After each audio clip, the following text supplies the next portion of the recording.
lokholela Samuel kukhona lomunye lokholela Samuel athi mina lokhu kuyangisebenzela mina lokhu yakwangisebenzela manje lomunye ke lo hamba ngokukholwa qobo athi ukuthi mina ngiyamathi lengimkhondako ngiyathi lengimthembako ukuthi lo ngayenhla kimi mukhulu kunalona lokho kunanaba labala eveni. Inkosi ngibusise bazalwane ekseni kuba naloko nje ukuthi asibe ngilaba labatawulingisa Davide singathi uma ngabe sidibana nesimo bese sesiba mancika sesiyabuka ukuthi singaya kuphi la sitawusitakala khona. Simo kufunakala usibuke ufacane naso uthi na ufacane naso ungayi ngetikhwepha takho ngoba nayo uyashe evini lakhe uthi nilelethani konke kimi mina ngiyakunithwalela nabana ngoba ijoko lakhe alinzima ukuthi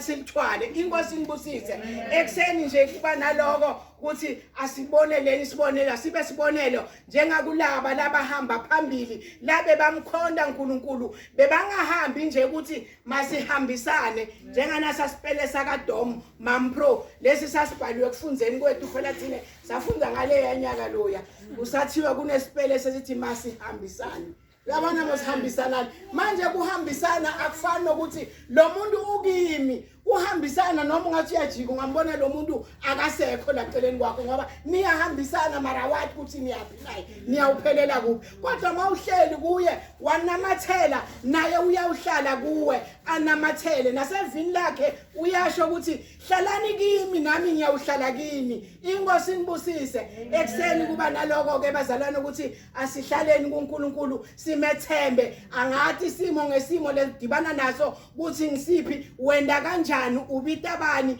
ngoba kufanele ukuthi yena umbide yena umthembe asekusithekeni ngoba yena usati ngamunye yena wathi nemicabango yethu njalo ke futhi yena unemicabango lemihle ngathi cabango yakhe yokuthi asiphumelelise ayisimcabango yokuthi asifake egodini. Inkosi nibusise ekseni kuba naloko bazalwane ukuthi mawuhamba ukholwa ungumzalwane kufunakala ukuthi ume uqine nanoma ngisiphi isimo ubukane naso kodwa